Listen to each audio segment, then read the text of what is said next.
Okay, well, I am Major Billy C. Hall, U.S. Army, retired.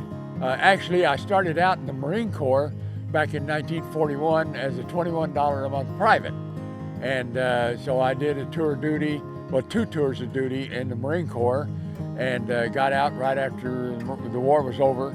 I was in aviation all during the time that I was in the Marine Corps. I flew in the back seat of the old SBD dive bomber, and later on the torpedo bomber. And so I got out right after the war was over, and eventually joined the California National Guard, and as a communications sergeant, and they needed communications people so bad and didn't have a communications officer in the regiment that I was in, so I wound up doing both duties. I was a communications sergeant and also the communications officer. And so I did a tour of duty in Korea that way, and they were having a problem with the fact that all of the aviation people in the old Army, Army Air Corps, went to the Air Force, and the Army didn't have aviation people anymore, and they were wanting aviation in the Army. And so they offered the opportunity for any of us that were I'd gotten the commission by this time, and any of us that had served for a year in our branch, and I had served for over a year in the infantry branch, could put in for flight school. And so I did, and I put in for flight school, and eventually got to go to fixed wing flight school. And the Army didn't have any flight schools at that time. The Air Force did. So I had to go from the Army to the Air Force to go to the primary flight school, and then back to the Army to get tactical training. So I became an Army pilot, what they call Army aviators. And I did that, went to Korea. Well, no, I went to, where did I go? Went to, well, all around in the States, in Alaska, as fixed wing, and then eventually added helicopter training to it, and became a helicopter pilot as well, and was sent to Vietnam. They were making companies of helicopter pilots now, helicopters in the Army, and so we established 3 new helicopter companies. And I went with them to to Vietnam, and flew helicopter in Vietnam at that point, and then retired. I was in between the freshman year in high school and sophomore year in high school, and this recruiting sergeant came through my hometown, a little small hometown near Amarillo, Texas, and cow country, and talked to a bunch of us kids to belong to the Marines. And he looked great. He looked really sharp in that.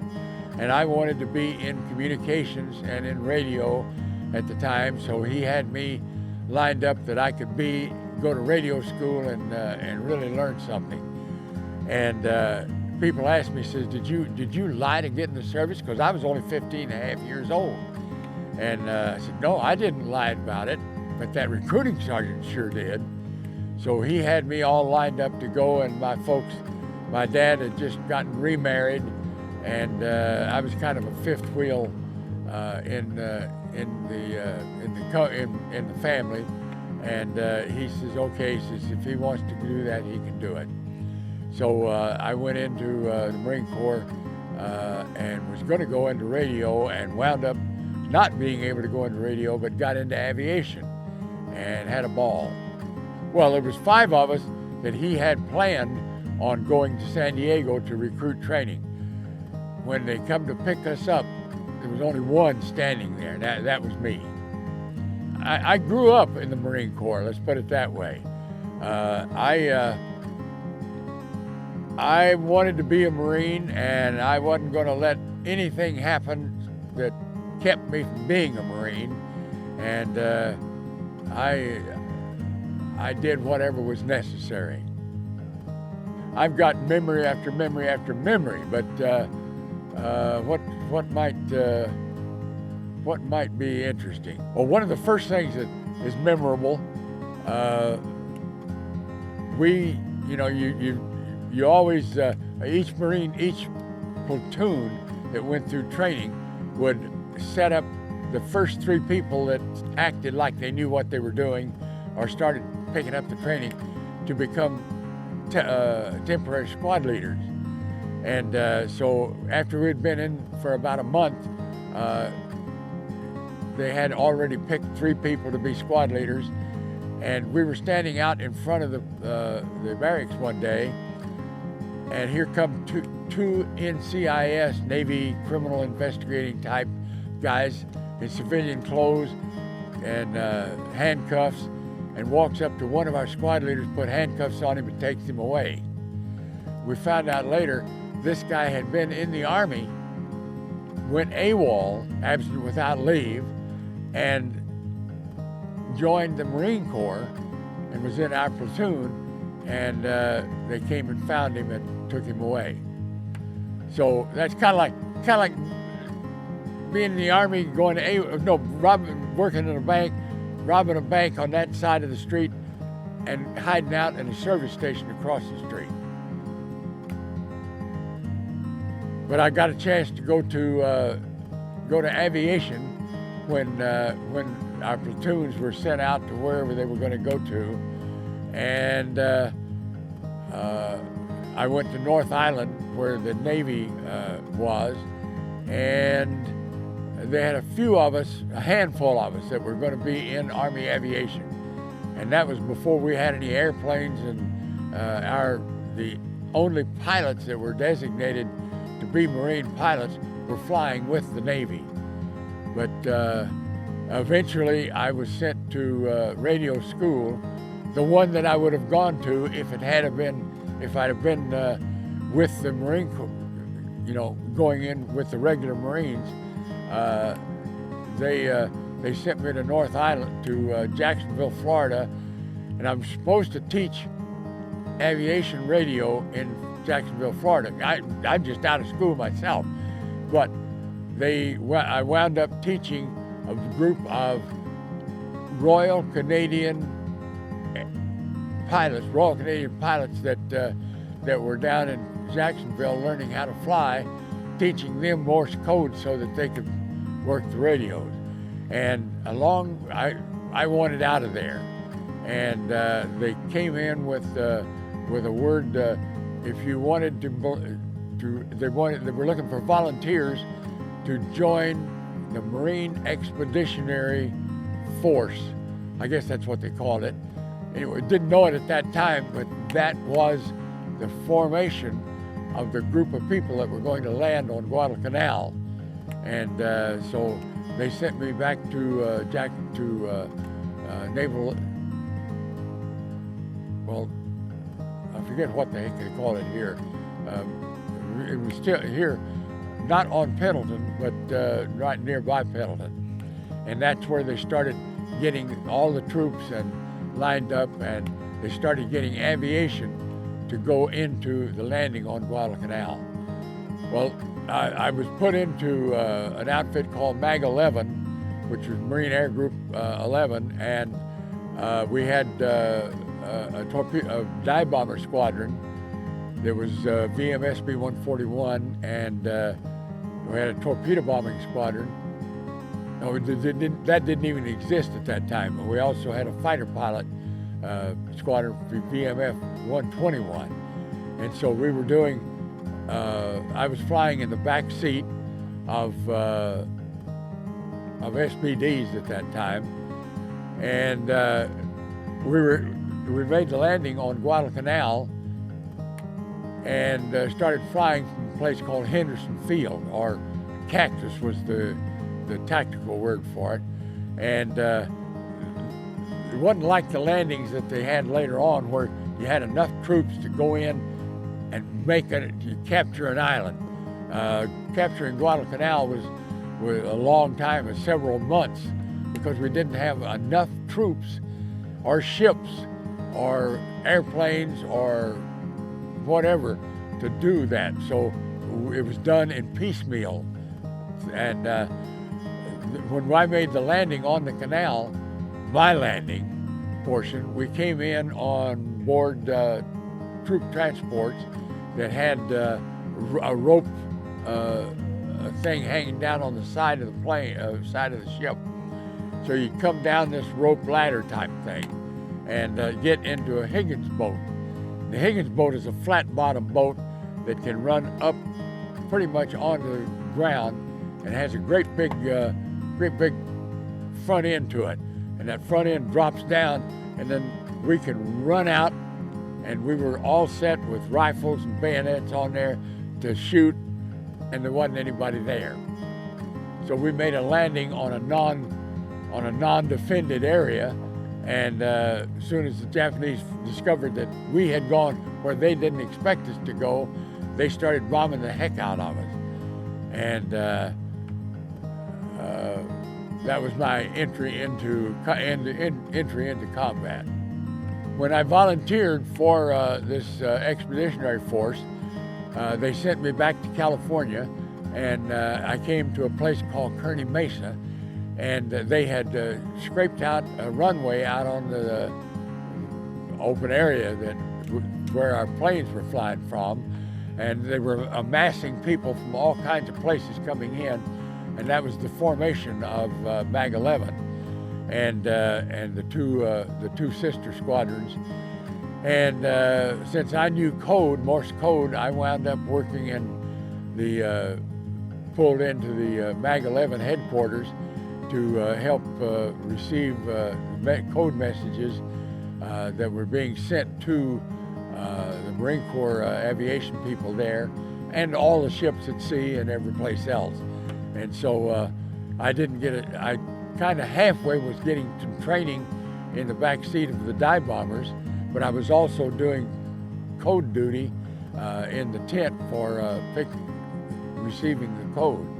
And when we made the landing on Guadalcanal, I went immediately to the fighter squadron, and this is one that Joe Foss, probably everybody remembers Joe Foss because he was one of the first Congressional Medal of Honor winners, recipients that we had.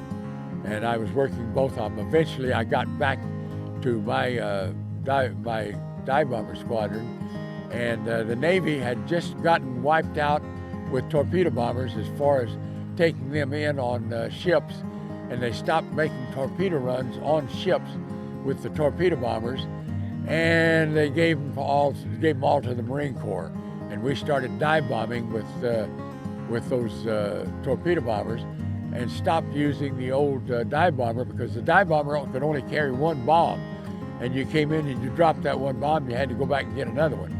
So at least the torpedo bombers had more space. Well,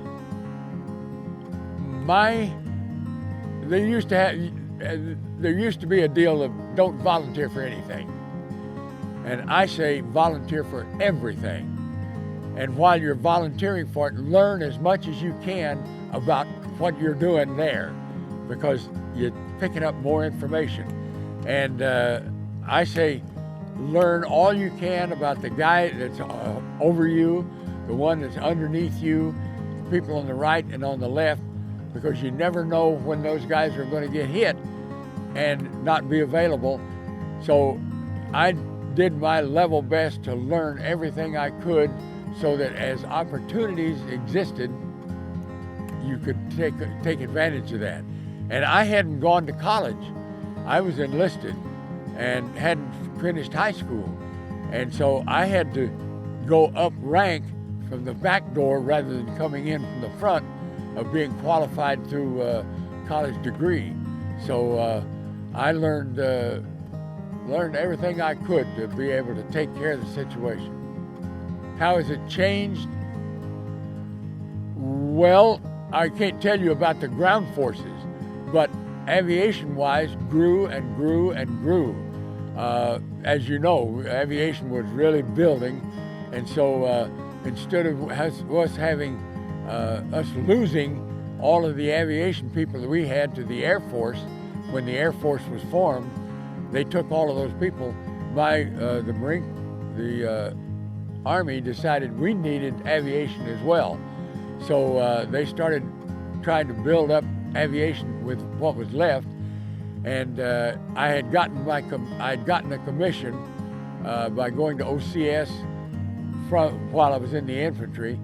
And I'd gotten a commission, and if you had served, I'd gone to Korea, and if you had served for at least a year in your basic branch, infantry, artillery, signal, whatever, you could apply for flight school. And so I had qualified for that in infantry, and so I went into, I put in for flight school and got approval on that, and was eventually sent to flight school. I think the Marine Corps is just, it's the epitome of having the ability to take the high ground, hold it, do whatever's necessary, move in where it's needed, go wherever you're needed. I think the Marine Corps is the place to be. Probably the little small helicopter, the little two-man Bell helicopter, if you will, because there you're in more control of that chopper. You can make it do all kinds of things. It was fun to fly. You could go do things with it, and it was the first ones I learned how to fly too. But I enjoyed being in a fixed wing pilot, and I enjoyed being a helicopter pilot. I was enlisted in the Marine Corps to start with in World War II, of being air crew. So I was in air crew, and then a fixed wing pilot, and then a helicopter pilot. So I got in on all of the aviation, and they were just bringing the Cobra into country because I'd taken a company of helicopters to Vietnam. The old D model, well, not this one. This is a much later model, but the old D model helicopter, and we were beginning to start taking people into landing zones and dropping them off to fight. And so I was doing that and finished up there. They were just bringing the Cobra, which was the gunship, the first gunship of Marine aviation. It was the first ones that we had, and I was involved in that. And that was the first ones that we took companies of helicopters and pilots together. Well, I can see all kinds of improvements. It's bigger, it's got a larger engine. I think it's got 2 engines. It's got things on it that we didn't have. First of all, some of the slicks, they're called slicks if they're not gunships, and some of the slicks even have machine guns on them now, or rockets. So it would be neat that they had those for the pilot to be able to fire. Otherwise, you got a turret gunner. I mean, not a turret gunner. I had those on the fixed wings, but you had a door gunner, and the crew chief on the helicopter was also on one of the doors, and so they fired 50 caliber machine guns from the side, and we didn't fire. The pilots weren't firing weapons on the guns on the ships that we took in at that time. Okay, well, one of the things that people started doing once you were in combat and coming back, they would thank you for your service. And so I used to think, well, thank you for caring, and I appreciate that and all of that. So finally I came up with the idea of telling them that they were worth it.